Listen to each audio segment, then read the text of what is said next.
Bueno, como dijo el padre Carlos, ninguno de ustedes vinieron a hacer ese seminario para como salida laboral, sino como un voluntariado. Así que lo primero de todo es agradecerles enormemente que estén acá, enormemente que quieran capacitarse para participar de esta parte, de la dimensión de la pastoral familiar, de la diócesis. La consultoría familiar pertenece a la pastoral familiar. La pastoral familiar es una de las pastorales, una de las tantas que la Iglesia va desarrollando, que está muy desafiada, ¿no? Muy desafiada, porque la realidad de la familia es una realidad muy compleja, ¿no?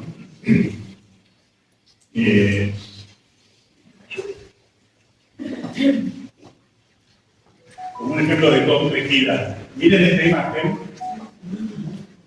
¿no?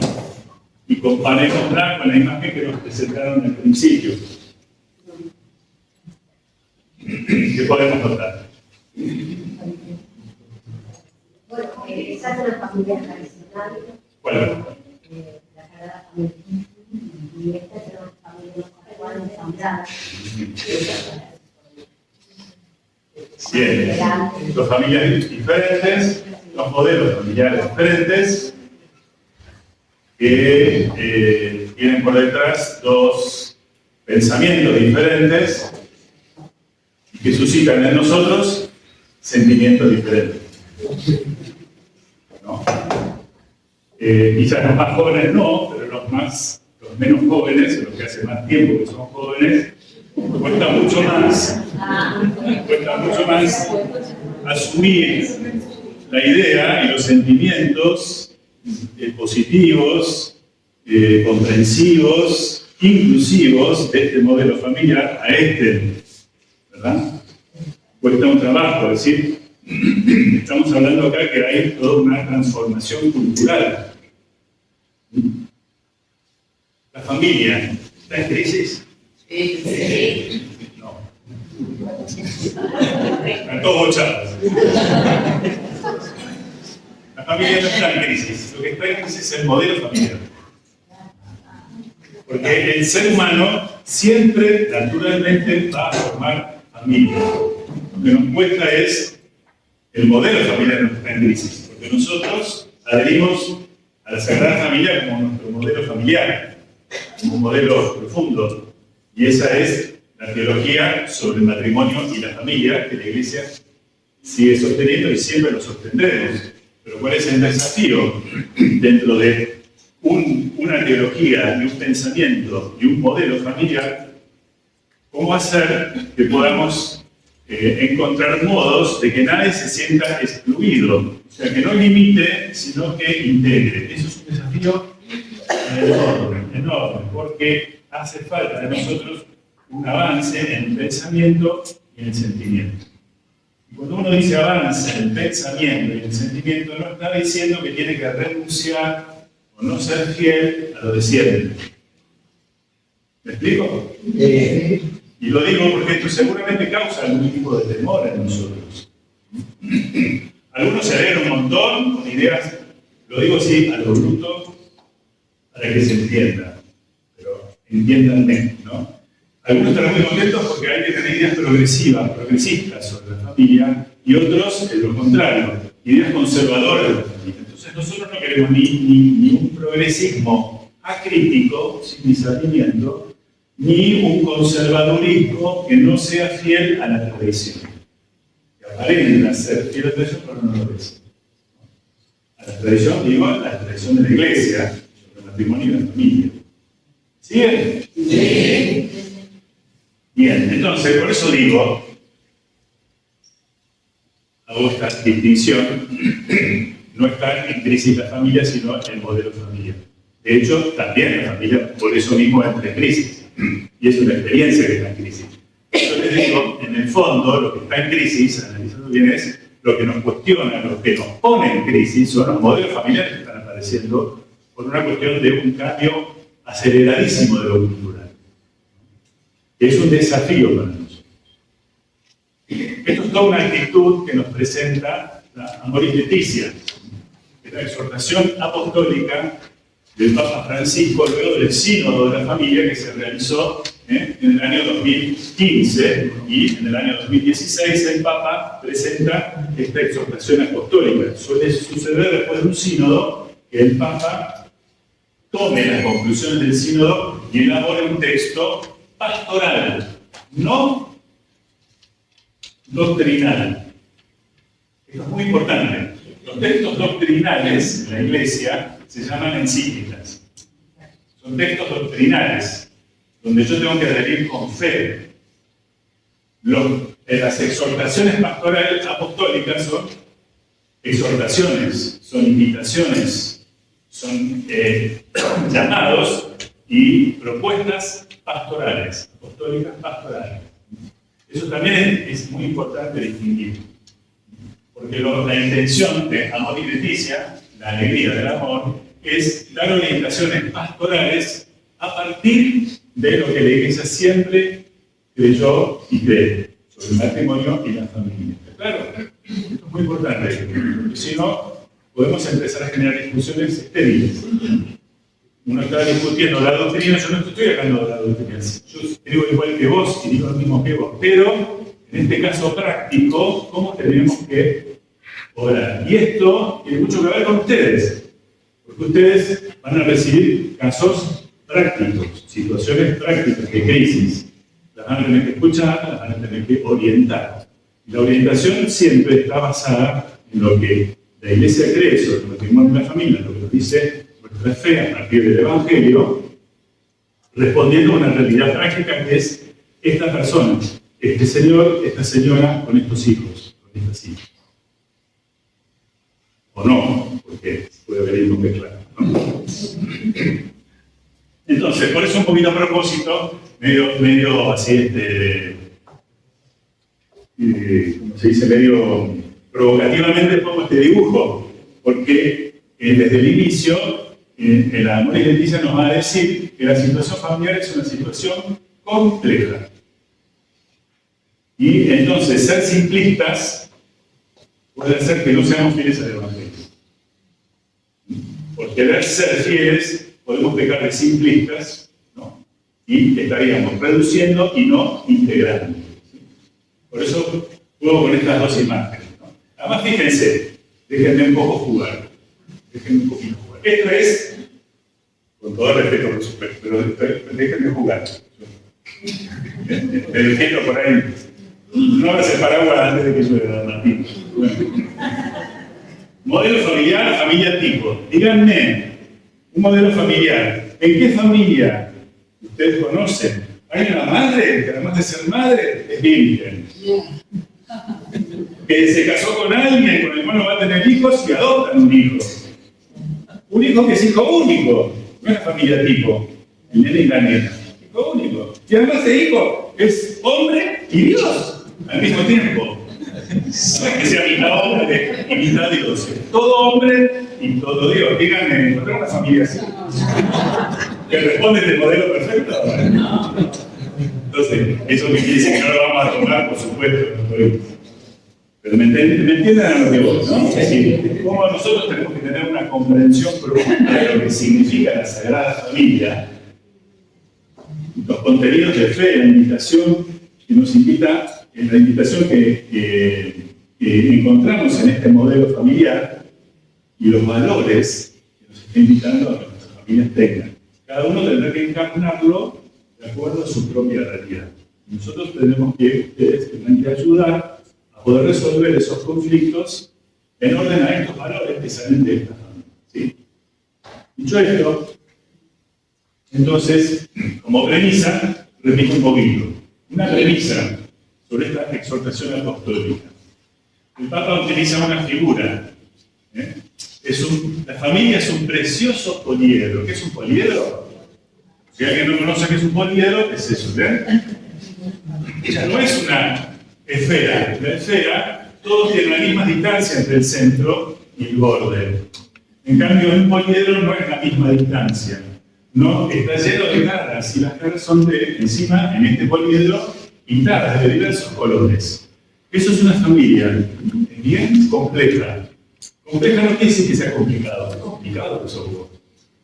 Pero decir, tu situación es compleja, es decir, necesita que muchísima atención, muchísimo cuidado, muchísima comprensión, muchísimo entender, es decir, exige de mí una actitud de humildad frente a algo que me supera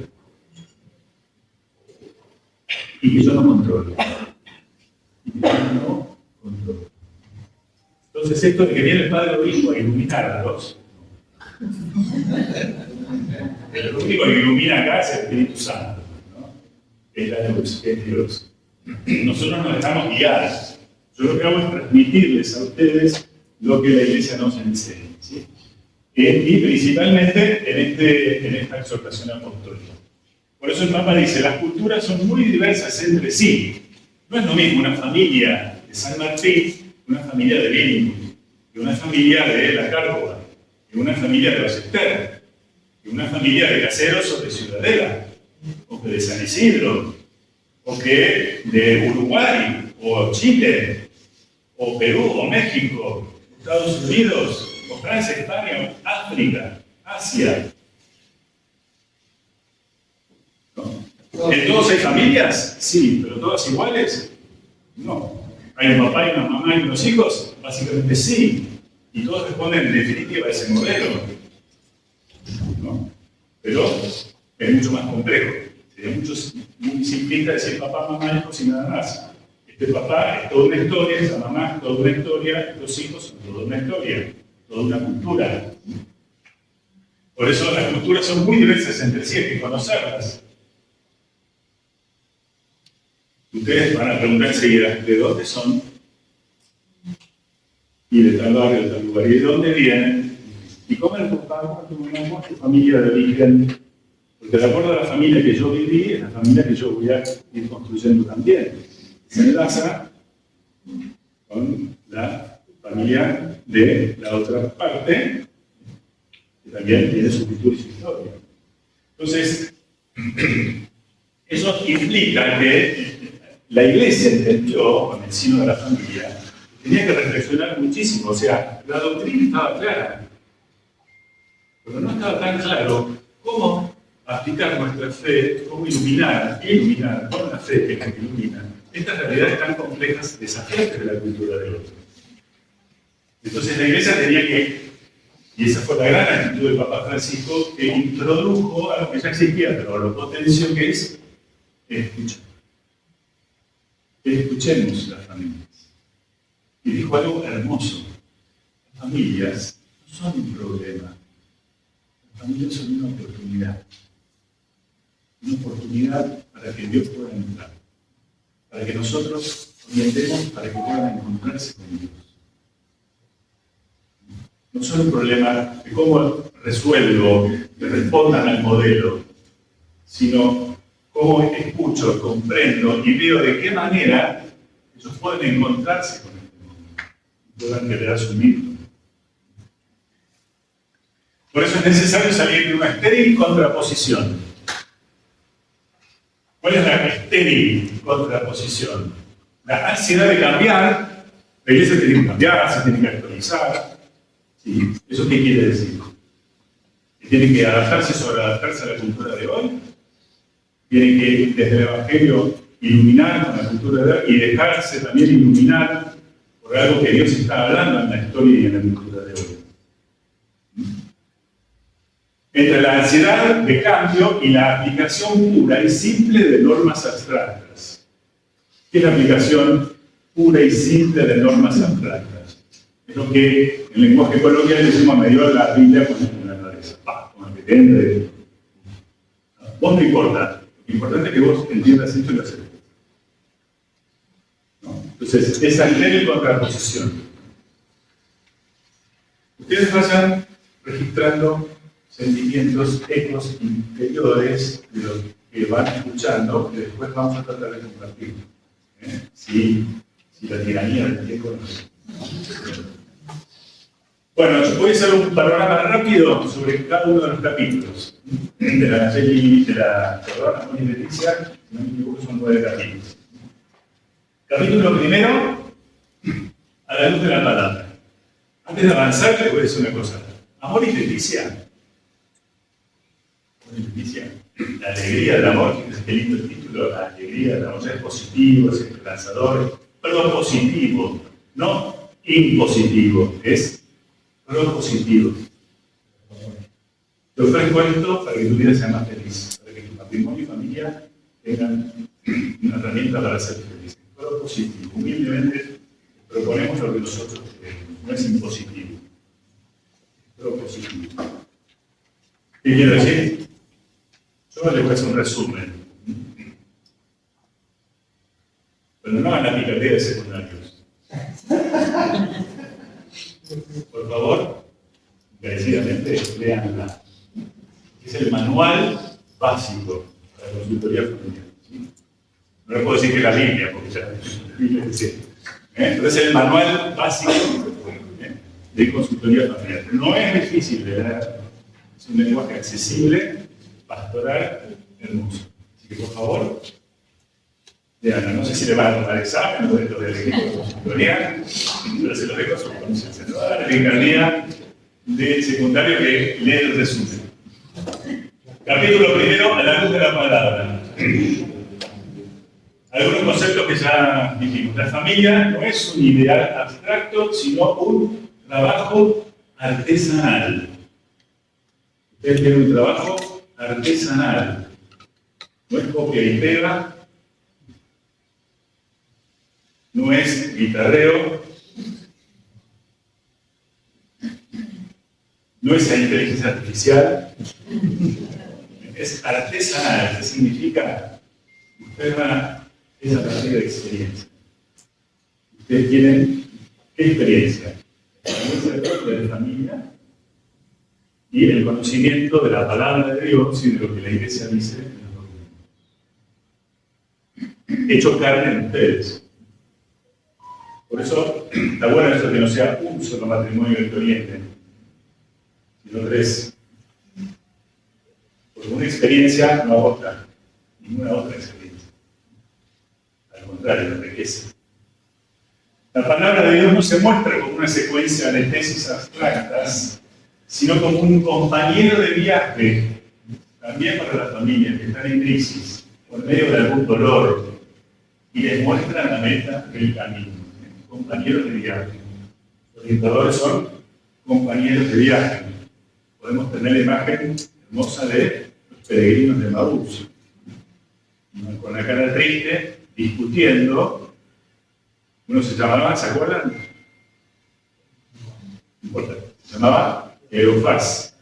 El otro no tiene nombre. Pongan ahí el que quieran. Un compañero, un amigo. Algunos ponen una mujer. Algunos les gusta decir, capaz que es un matrimonio. Eufaz y su mujer. ¿Por qué no? Justamente, cuando la Biblia te pone el nombre es para que vos pongas a quien en ese momento puede iluminarte en tu experiencia. Podría ser un matrimonio que iba discutiendo y se le arrima un compañero. Digamos, se le arrimó un orientador familiar. Esta vez célibe, pero resucitado. O sea, con toda la experiencia de la humanidad, a pleno, a full, porque era un hombre resucitado, hijo de Dios. ¿Sí? Se le arrima, va iluminando. Es un lindo, esto se lo dejo como, es un lindo texto que ilumina el hacer del orientador familiar. Le va explicando las escrituras, se le va cambiando el ánimo, se le la casa y se empieza a ver el corazón, y es de ellos mismos transmisores a Dios.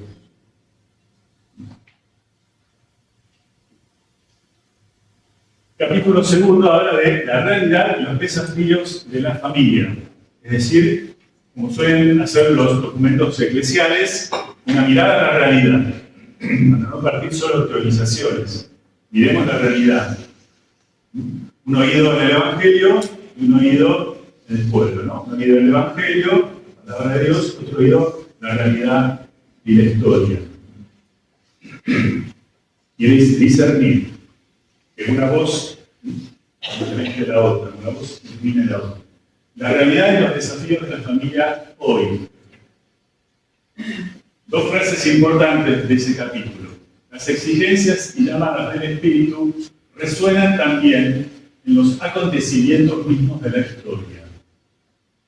Dios nos está hablando en la historia, en la vida, en la realidad. Dios sigue hablando. No es que Dios habló y se cayó, Dios sigue hablando, habla. Sigue habiendo palabra de Dios en la historia. Por lo tanto, sin escuchar la realidad, no es posible comprender las exigencias del presente ni los llamados del Espíritu. Mira qué lindo, los llamados del Espíritu. El Papa, en Amor y Leticia, lo que quiere es que nosotros los cristianos cambiemos de actitud frente a las familias que no responden al modelo que yo tengo. No vayamos con la exigencia de que tienen que responder al modelo que yo tengo, sino que es una oportunidad de que yo escuche al Espíritu. ¿Qué me estará queriendo decir Dios en esta familia? Tan distinta a la mía y hecha de una manera tan diferente.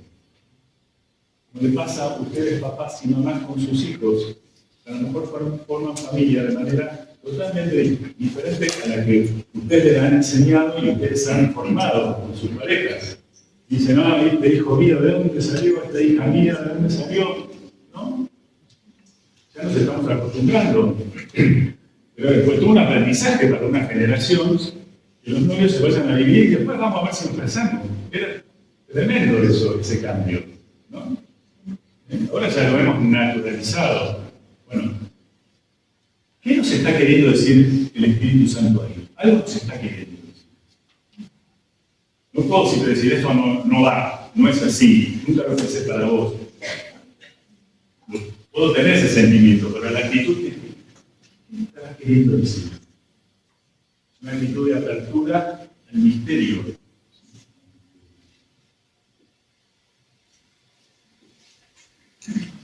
Eso es escuchar.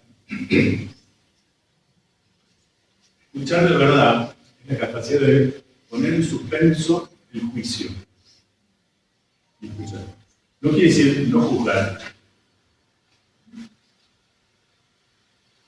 A las personas no las juzgamos y mucho menos las condenamos. Eso es de Dios. Juzgar. Yo hago un juicio sobre la situación. Pero ni siquiera es lo primero que tengo que hacer. Lo primero que tengo que hacer es poner en stand-by el juicio y escuchar. Después vendrá el momento de hacer el discernimiento para después hacer el juicio. Y después ver qué hago con eso.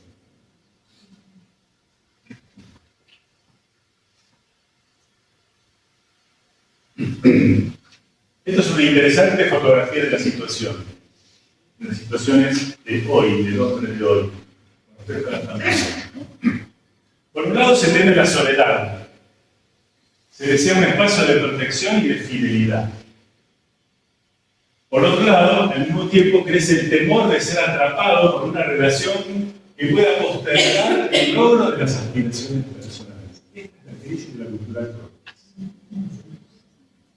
Por un lado, libertad, un cielo abierto, ¿no? Un cielo estrellado, seguir mi estrella. Tengo que seguir mi estrella. Pero eso me da vértigo, porque no tengo arraigo. ¿No? Entonces necesito la casa, la intimidad, la protección, pero me ahoga. ¿No? Eso lo hemos pasado todos en algún momento, es un proceso personal. Ahora, la cultura de hoy lo vive de una manera muy fuerte. ¿No? Por eso se postergan las grandes decisiones que a un joven le decís, casate. ¿Toda la vida con la misma persona? ¿Y por qué? Si hay un montón de personas que puedo ir conociendo. ¿Por qué tiene que ser para toda la vida? Bueno, tiene que ser para toda la vida porque si yo no lo tengo claro, entonces a veces me enojo, porque tiene que ser para toda la vida, porque tiene que ser así. Me enojo porque me está cuestionando. Yo tengo que registrar ese enojo. ¿Por qué me enojo? Si el otro está creyendo de verdad, digo, bueno, pero para mí no está bien. Y esas son las situaciones difíciles de la familia. Entonces, vencer esa tensión entre cambiarlo todo, sí, está todo bien, y no cambiar nada. Cambiar como si nada cambiara. No, es un proceso de mucha transición. Y eso hay que Saber manejarse. No es fácil. Uno tiene miedo a no ser fiel. Al mismo tiempo, habría que tener miedo a no saber estar escuchando lo que el Espíritu nos está invitando a integrar.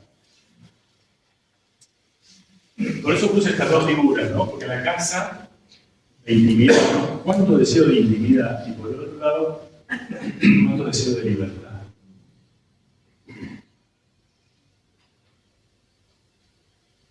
Un joven me preguntaba por el tema de las vocaciones, ¿no? Algunos de ustedes estamos hablando de las vocaciones sacerdotales, religiosas y consagración. Es similar a la decisión familiar, la decisión vocacional para toda la vida. Entonces un joven me dijo, que era muy de iglesia, de un diálogo muy simbólico, así, afable, sincero, pero ¿por qué parece que los chicos hoy no se les ocurre ser? Es porque se celibato, porque no se puede pensar, no puede tener experiencia. Sí, no puede ser celibato, pero es una decisión tan grande para toda la vida. Se sabe cómo se ahoga, o es un peso muy grande, eso es un problema. O sea, es un desafío. Porque hoy cuando nos usábamos de vocación, pero bueno, nosotros los que estamos acá, creo, entendemos que pero los jóvenes muy jóvenes, no se plantean la vida vocacionalmente, se plantean la vida como cúmulo de experiencias. Hoy, algunos si pueden viajan, ¿no? Hacen esto, después hacen lo otro. Eso de trabajar en la empresa, el orgullo que nos daba decir mi abuelo, hace 38 años que trabajo en esta empresa, empecé a los 18 y me jubilo, en la misma empresa. Aburrido, dice, te perdiste un montón de experiencias buenas, de conocer el mundo, ¿Tendrás razón? No. Pero, claro. Bueno, creo que ya me entendí. La humildad, el realismo, ayuda a no presentar un ideal teológico del matrimonio demasiado abstracto, casi artificialmente construido. Fíjense lo desafiante de esta frase, ¿no? Casi artificialmente construido. Es decir, cuando digo vos que creo, estoy repitiendo cosas que yo creo que estoy diciendo. Casi artificialmente construido, lejano de la situación concreta de las posibilidades efectivas de las familias reales. Fíjense, la perspectiva es profundamente esperanzadora y positiva y propositiva. Me está diciendo, no mires lo que esta familia no está cumpliendo, no está haciendo, o está en Orsay, sino mirá las posibilidades que hay, efectivas y reales, para que pueda comenzar a hacer un camino hacia un ideal que vos le estás proponiendo y presentando. Estamos, dicen, Amós 17:37, frase importantísima, por eso la destaco, en el número 37, estamos llamados a formar las conciencias, no a pretender sustituirlas.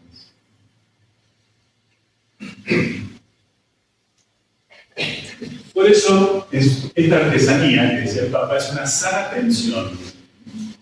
Una sana tensión. Ustedes saben que sí. ¿Te acuerdas? La tiro mucho, el riesgo de que la carpa, ¿vieron? Los parantes, los tirantes de la carpa, ¿no? Y el tiro mucho, puede rajar la lona. Si lo dejo flojo, viene el viento y se lo lleva la carpa puesta. Entonces, tiene que haber una tensión justa, ni mucha ni poca. Una sana tensión. Y un sano equilibrio. ¿Qué hace el equilibrista? ¿Qué hace el equilibrista? ¿no? Está buscando el punto medio. Por ahí no alcanza y se queda, ¿no? Pero esos son segundos. Encontró el centro. Enseguida se empieza a tambalear por un lado y vuelve, ¿no? Es decir, la actitud de siempre estar buscando. Hay un punto, pero no somos dueños de ese punto. Siempre estamos, decían ustedes, ¿no? Familias imperfectas que ayudan a las familias imperfectas. Todos vamos en camino de. El capítulo 3, la mirada puesta en Jesús, la vocación de la familia. Aquí, la iluminación a la realidad. ¿Cómo se ilumina la realidad? Con los grandes valores que Jesús presenta en el Evangelio para el matrimonio y la familia, que a lo mejor no están dichos literalmente, pero que surgen de la reflexión de los valores evangélicos. Son consecuencia inmediata de valores evangélicos. Algunos puede ser que sí, estén dichos, y otros no. Nunca nos olvidemos que Jesús está hablando en una cultura concreta, para una cultura concreta. Ojo, la cultura siempre es mediación de la palabra de Dios. Una mediación para la palabra. Por eso el tema de la encarnación, ¿no? Como la humanidad de Jesús, una mediación para que Dios pueda revelarse y hablar de nuestro lenguaje. Y eso implica una cultura también. Por eso yo siempre insisto cuando hay encuentros bíblicos, o retiros con la palabra, no está revelado lo que dice. En la Biblia no está revelado lo que dice, sino lo que quiere decir. La revelación no está en lo que dice, sino en lo que quiere decir. ¿Cuál es la intención? ¿Qué es lo que quiere decir? Entonces, los grandes valores son, los que ya sabemos, la indisolubilidad, que es, este matrimonio no se debe romper. No, dicho positivo, la indisolubilidad está buscando el arraigo, la importancia del arraigo. Algo tiene que permanecer para que algo pueda también al mismo tiempo progresar y cambiar. La indisolubilidad entonces no es la mirada puesta negativa. Esto no se puede, esto no se rompe, sino está llamado a la permanencia, el valor de lo que permanece, que eso es un valor que está tremendamente cuestionado, lo que permanece. Otro valor es la sacramentalidad del matrimonio. Es decir, cómo este matrimonio refleja la santidad de Dios. Ningún matrimonio está perfecto que lo refleje de modo pleno. Y ningún matrimonio es tan imperfecto que no haya algo de Dios en esto imperfecto.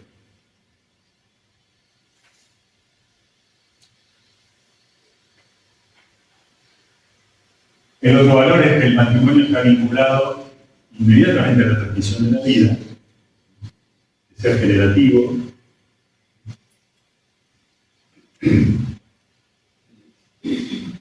y por lo tanto también la educación de lo que se genera, ¿no? Hacerse cargo de lo que uno genera, de lo que uno vive. Como ven, no se puede profundizar todo esto. Yo estoy diciendo una mirada, pero no se queden con la mirada de la secundaria. Otra vez. Sino una mirada amplia que incluya también las situaciones imperfectas. Siempre es necesario recordar un principio general. Otras cositas para memorizar. Sepan los pastores, que por amor a la verdad están obligados a discernir bien las situaciones. Un buen pastor no es el que copia y pega. ¿Qué le pasa esto? Acá dice que no es copia y pega, tampoco es inteligencia artificial. Como desligando que otro me dé la respuesta, no, hacete cargo de ser mismo, por eso la experiencia de ustedes es muy importante, y la búsqueda de ustedes también es importante, de ir creciendo como matrimonio y como familia. Los pastores no son solamente el padre Carlos el obispo, ustedes, a su manera, pastorean, se van a orientar, van a estar cuidando, están pastoreando, dando de placer, de alimentar, de nutrir. Ustedes también son pastores. O sea, el arte del discernimiento. Discernir. La gran palabra. Escuchar, discernir. Palabras que en el sínodo, sobre el sínodo de vida, son muy fuertes. ¿Qué quiere decir esto? Al mismo tiempo que la doctrina debe expresarse con claridad, sin miedo, Hay que evitar los juicios que no toman en cuenta la complejidad de las diversas situaciones. Y hay que estar atentos al modo en que las personas viven y sufren a causa de su condición. Fíjense, algunas actitudes para ustedes. Por un lado, expresar con claridad si nosotros creemos esto. Ahora, yo no te estoy condenando porque no lo estás viviendo. Estoy diciendo que es la propuesta de porque yo también soy una familia imperfecta. Con otras imperfecciones. También imperfecta. Estoy tratando de comprender la complejidad de tu situación. Entonces, una buena pregunta que ustedes pueden hacerse, una buena actitud es: ¿la familia que yo estoy escuchando podría ser yo? Podemos ser nosotros, con mi marido o con mi mujer, con mis hijos. Entonces, yo podría estar ahí. Podría darse cuenta de la situación.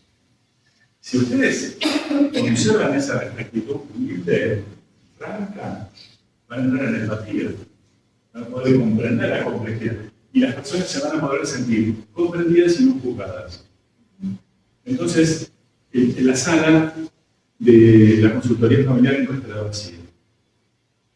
Va a estar cada vez más llena, porque se van a sentir que es un lugar donde van a ser recibidos y comprendidos.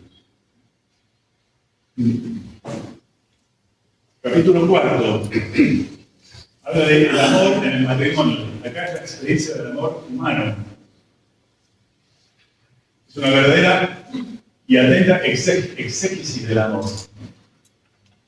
Entra toda la vertiente psicológica y la integración en la reflexión de lo que hoy está muy en boga, que es la individualidad.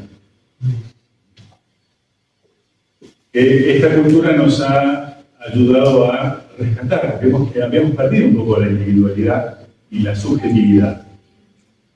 No la confundamos con el individualismo y el subjetivismo, que son los extremos. Cuidado, ¿no? Pero sí integrar la individualidad, porque metíamos a todos en la misma bolsa y no considerábamos las situaciones particulares y personales. Y eso es muy evangélico. Lo dejan y lo sienten. Que la busco hasta encontrarla. Pero tenés 99, es ambicioso. No, esto es la misión. Que cada uno es cada uno. Único e irrepetible. Fíjense si la iglesia que siempre dijo: este ser es único e irrepetible. Si lo no lo llevamos hasta las últimas consecuencias durante mucho tiempo. Sino que en función más a todos tenemos que, por lo menos, ir en fila y en línea, ¿no? Es más fácil así conducir y no perder el control, pero dar lugar a las individualidades nos da sensación de desborde. Este capítulo apunta a eso, ¿no? Esta parte sería la profundización psicológica y las emociones, que tanto tienen que influyen profundísimamente en la libertad de las personas y en la comprensión. A partir de ahí es como salen todas las consecuencias y se habla también con esta exhortación a todo lo que es las declaraciones de nulidad matrimonial en la iglesia. Que no es que la iglesia anula el matrimonio, no es el divorcio católico. ¿Bien? Sino que la iglesia, una investigación, herido, a la escucha del dolor y del sufrimiento, reconoce que en realidad nunca hubo sacramento. Nunca hubo porque algo lo impidió. A veces eso es inconsciente, a veces no era patente. Y en el estudio se ve que luego sí. Entonces, la vida de querer es un gran acto de reparación. Entonces, es impresionante lo sanativo, lo reparativo, el reconciliador que tienen los procesos de comunidad matrimonial. Entonces, repito, no son negocios gratuitos, sino que es la comprensión profunda de algo que no se ve. Bueno, habla también de la parte del amor y la erótica del amor. Siempre hablamos del ágape, de la caridad en la iglesia. Acá se está hablando del amor y del amor como pasión. El amor humano profundamente. Y como eso tiene que ser integrado desde la fe, desde la espiritualidad. Desde la espiritualidad.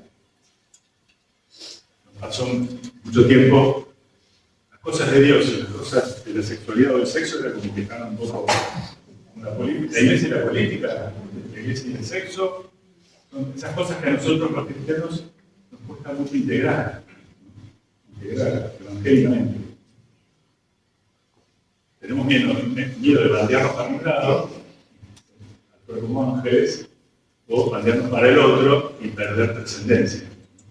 Entonces, otra vez, la sana elección, el equilibrio. Y el equilibrio, ¿cómo se logra el equilibrio? Integrando los extremos. No es anulando un extremo, me voy por un lado, me caigo. Sino integrando los extremos, eso es muy interesante.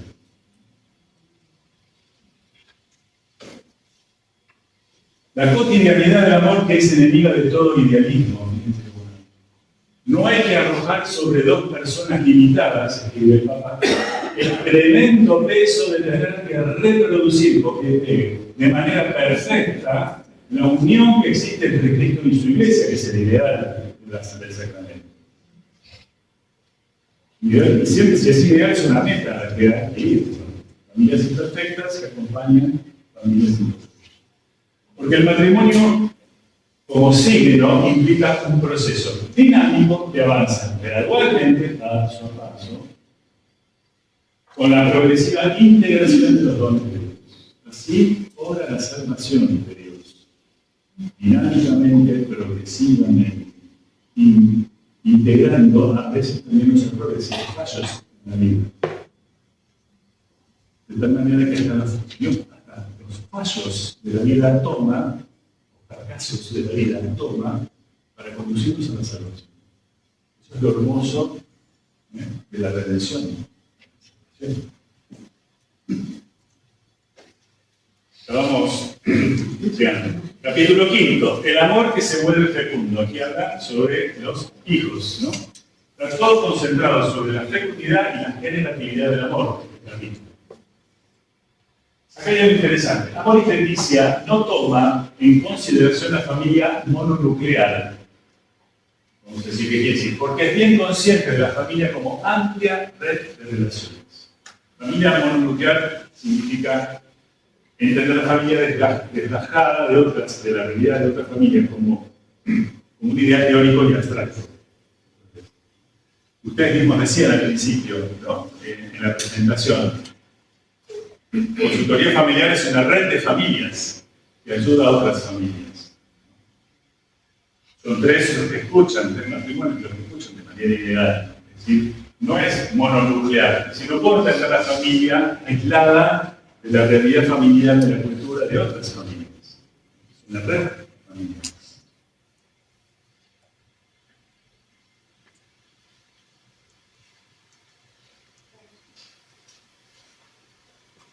Capítulo 6 da algunas perspectivas pastorales.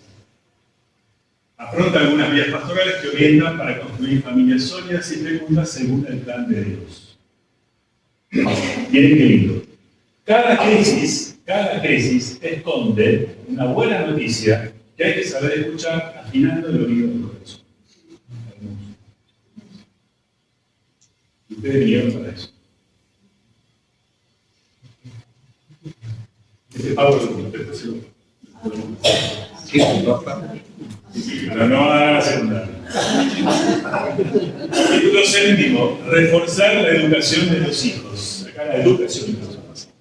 Atención a la gradualidad y los pequeños pasos. Otra vez, el concepto de proceso de gradualidad es creciendo progresivamente. Es notable la sección dedicada a la educación sexual, titulada muy expresivamente sí a la educación sexual. Algo que tanto tiempo nos dio un pavor, el Papa dice sí a la educación sexual. Es algo muy bueno y hay que hacerlo. Después empezamos a discutir cómo, quién y cuándo, pero sí a la educación sexual. Ella debe realizarse en el cuadro de una educación al amor, a la recíproca donación. Esa es la clave para poder entender toda la educación sexual desde el Evangelio. La sexualidad es para la donación. Siempre. Y para la acogida. Donación y acogida. O sea, la recíproca donación. no quiero seguir, pero este es el misterio de la Trinidad. La Trinidad es el misterio de la adoración y de la vida. Por eso decimos que Dios es familia. Es decir, que Dios es familia. Por eso desde siempre se utilizó el término familiar. Padre, Hijo, amor. El capítulo 8, con color distinto, todo, porque todos que se compraban amor y Leticia para empezar por el capítulo 8, porque decían, ay, los divorciados van a poder comulgar, ¿sí o no? Los divorciados vueltos a casar, porque hay gente que, por eso de no distinguir las situaciones y discernir, gente que estaba divorciada, separada, vivía solo, sola, no comulgaba. ¿Por qué? Porque separado. No. Sí, pero estoy separado, pero no estás con otro. Esa es una situación. Estoy con una pareja, sí, bueno, sentate, vamos a hablar. A ver, ¿por dónde Dios te está queriendo hablar? No puedes hacer esto, no puedes hacer lo otro. Eso es todo lo que este capítulo está intentando superar. Pero no quiere ser un guiño de ojo, de complicidad, abrir la puerta sin discernimiento.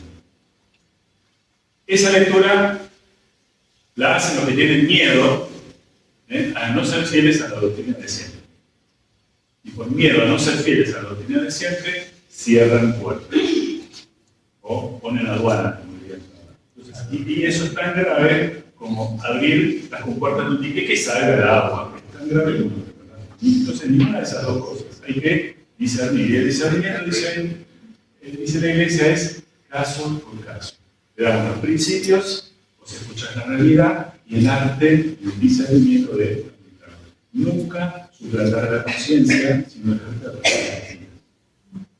Por eso es orientación familiar. El capítulo 8 es muy delicado. Para leerlo se debe recordar que a menudo la tarea de la Iglesia asemeja a la de un hospital de campaña. La sala, o el salón, o el cuarto, donde se recibe a un matrimonio, a una familia, a una situación difícil, para escucharla es como un hospital de campaña. Está bien herido. Al herido no lo retazo. ¿Pero qué? Tonto, ¿cómo metiste la pata? Mirá cómo te quebraste esto. ¿Cómo hiciste? Pero no estuviste atento, no le decimos todo eso a la persona, ¿no? Si se lo decimos somos muy crueles. Primero la tenemos la herida, tratamos de que se cure, cuando está sana, se dice, bueno, no seas piludo, no repitas el mismo error. Pero ya lo sanaste. Es el hospital de campaña. Una invitación entonces a la misericordia y al discernimiento pastoral ante las situaciones de fragilidad, complejas o irregulares. Tres verbos muy importantes en este capítulo. Acompañar, discernir e integrar. Todo es para ver cómo puedo hacer para que no se quede fuera. Para que no se quede fuera. No es darle permiso para cualquier cosa. Eso no es integral, sino encontrar el lugar propio. Y ahora, a lo mejor más adelante puede ser otro, puede seguir progresando. Bien. En relación al discernimiento acerca de las situaciones irregulares, el Papa observa que hay que evitar los juicios que no toman en cuenta la complejidad de las diversas situaciones. Se trata de integrar a todos. Se debe ayudar a que cada uno pueda encontrar su propia manera de participar en la comunidad eclesial. Comprender las situaciones excepcionales nunca indica ocultar la luz del ideal más pleno y proponer menos que lo que Jesús ofrece al ser humano. Ser misericordioso no es ofrecer menos, es ofrecer lo mismo, pero encontrar una manera de poder vivir. A lo mejor es un pedacito hoy, mañana puede ser otro poco más. ¿Sí? Hoy, más importante que una pastoral de los fracasos, es el esfuerzo pastoral para consolidar los matrimonios y así prevenir las rupturas. Pastoral preventiva, no solamente curativa. Y el último, capítulo 9, como suelen ser los últimos capítulos en los documentos de Francisco, la espiritualidad, que es lo que sustenta todo. Hasta el final no es el menos importante, es como decir que es lo que sustenta todo, ¿no? La espiritualidad conyugal y familiar. Quienes tienen hondos deseos espirituales no deben sentir que la familia nos aleja del crecimiento en la vida del espíritu, sino que es un camino que el Señor utiliza para llevarnos a las cumbres de la unión mística. Los matrimonios pueden vivir la mística, lo que los místicos vivieron. No es exclusivo de Santa Teresa, ni exclusivo de San Juan de la Cruz, ni exclusivo del matrimonio santo. Por eso el Papa le gustó canonizar a los papás de Santa Teresita. Si Santa Teresita pudo ser mística, es porque tuvo unos papás que no fueron místicos. Toda la vida de la familia es un pastoreo misericordioso, cada uno con cuidado. Miren qué linda frase. Cada uno con cuidado pinta y escribe en la vida del otro. Hermoso. Es una honda experiencia espiritual. Como diría el cantante Iglesia, es una experiencia religiosa. Y en conclusiones, y a ver si nos da permiso para responder algunas preguntas. Conclusión, la exhortación apostólica Amor y Leticia quiere confirmar con fuerza no simplemente el ideal de la familia, sino su realidad rica y compleja. ¿Sí? Reafirma el ideal, pero no simplemente eso, sino que dice esto es rico y complejo, no es tan fácil de vivir, no es corto y breve. Una mirada abierta, profundamente positiva, propositiva, que se nutre no de abstracciones o teorías, proyecciones ideales, la modelo debe ser, sino de una atención pastoral a la realidad. Habla de hecho el lenguaje de la experiencia. Bien.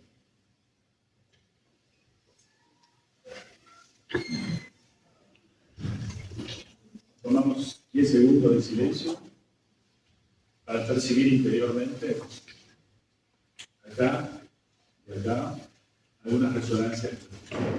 ¿Sí?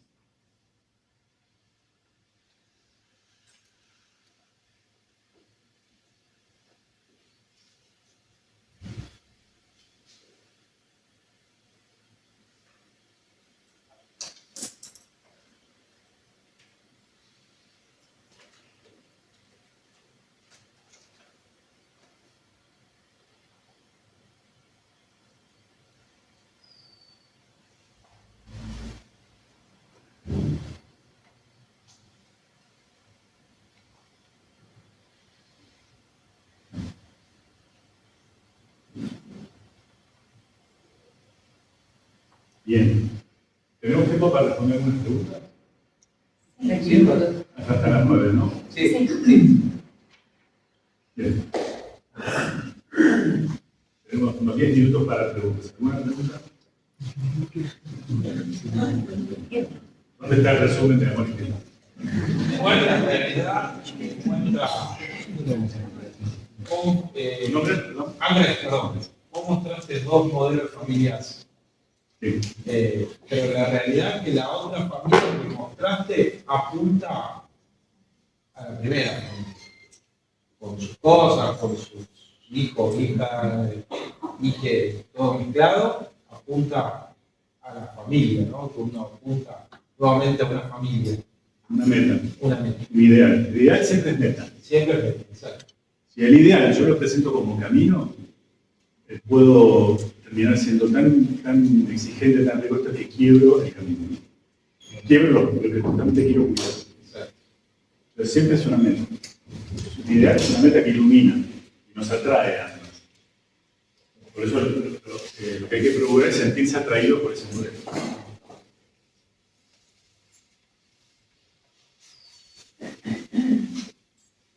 No sé si está.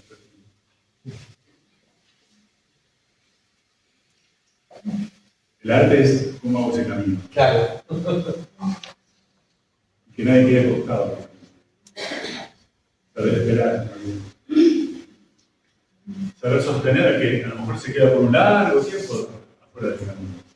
Y yo estar ahí al lado, grande, sin juzgar. Como pueden ser estos valores propuestos, la realidad de la familia la posibilidad de discernimiento para integrar. ¿Ese sería el camino? Eso sería el arte, sí. El arte. Sí. Lo ideal, el ideal es que no supera, pero no es imposible. La realidad es que siempre se llama seguir creciendo y madurando. No cerrada, no acabada, sino el proceso. Un proceso. Somos seres en proceso. Somos familias en proceso. Matrimonios en proceso. Había ahora una anécdota que de la discusión en un matrimonio, ¿no? Pero discusión. No de la que tienen ustedes, más grande. Bueno, y la que tenemos nosotros, más grande. Entonces él le dice a ella, podría ser al revés. Tenés razón, dice, no te aguanto más. Tenés razón, querida. ¿Sabes cuál es el problema? ¿Cuál es tu problema? Que Dios todavía no me terminó de hacer. Soy un ser en proceso. Ahora, yo me puedo percibir, autopercibir el proceso. Me puedo autopercibir el proceso y utilizarlo como una excusa. Y bueno, tener paciencia, ¿viste? Porque Dios me está haciendo. O puede ser un llamado, un pedido de auxilio y de comprensión. Tenedme paciencia, estoy haciendo lo mejor que puedo, pero estoy en proceso. Sosténganse mutuamente por amor, dice la palabra. Sí. Bien, ¿la verdad también es un proceso o se puede hablar de una verdad? Oh, entonces una receta no.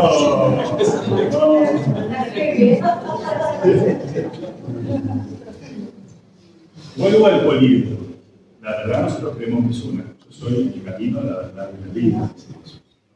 La verdad es una sola, pero es un poliedro. Y el acceso a la verdad es un poliedro. Muchas verdades. Acceder a la verdad. Acceder a la verdad es un poliedro. Y terminar de conocer la verdad, si terminaste de conocer la verdad, son las dos únicas posibilidades. O te morís y estás en el cielo, o si estás viva, estás totalmente confundido.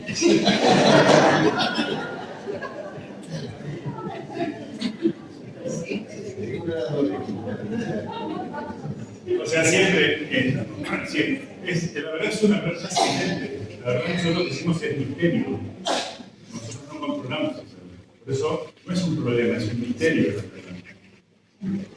Si la verdad es un problema, yo tengo un problema. Si la verdad es un misterio, el misterio me tiene a mí. Y es más grande que yo. Eso es un tema de teología, ¿no? La verdad. Hoy la verdad está suplantada por la opinión. Tiene la profesora en la facultad, esto me lo contaba una profesora de psicología en la facultad. Yo estoy dando clase y digo, fulano tal, un psicólogo dijo tal cosa, un alumno levanta la mano. Yo no estoy de acuerdo con eso. A mí me parece que no. La profesora dice, yo hace 20 años estoy estudiando, me dicta esto. Y vos que estás en tu primer año decís, ¿a vos no te parece? O sea, esa es la cultura de hoy, ¿no? Lo digo así, pero la opinión está suplantando la verdad. Como el espectáculo está suplantando la noticia. Las noticias hoy son espectáculos, no son transmisión de lo que pasó. No importa tanto lo que pasó, sino lo que vos sentís como yo fue. Perdón, ¿había por ahí? Yo quería consultar el interés de saber si este seminario es exclusivamente al grupo familiar, esposa, hijo, o también está orientado hacia una persona sola. Sí. ¿Quién responde? Sí. Pregunta para vos. Para todos. ¿Mi nombre? Susana. Susana. A ver si entendí la pregunta. Si el orientador puede ser solo... Hablamos todos juntos, no puedo. Sí, como equipo, muy bien. Sí. Suponiendo ejemplo, que yo sea no orientadora, si mi caso va a ser exclusivamente un grupo familiar o una situación familiar, que sea esposo, esposa, hijo, o puede ser también una situación individual, Sí. una persona anciana, un joven, Una nieta, una hija, una hermana, sí. Muy buena la pregunta, sí, sí, sí. Puede ser el grupo familiar o la persona individualmente. Sí. ¿Respondí tu pregunta? Sí. Gracias. Y lo que quería hacer una consulta también. ¿Es para el obispo o para...? En general, simplemente nosotros hablamos de la verdad, del mentira, ¿no? ¿Cómo para no tener una persona tener un vocabulario para decir las cosas? ¿Todo eso? En los próximos... No se pierde el próximo para tenemos que ir aún. Muchas gracias, por favor.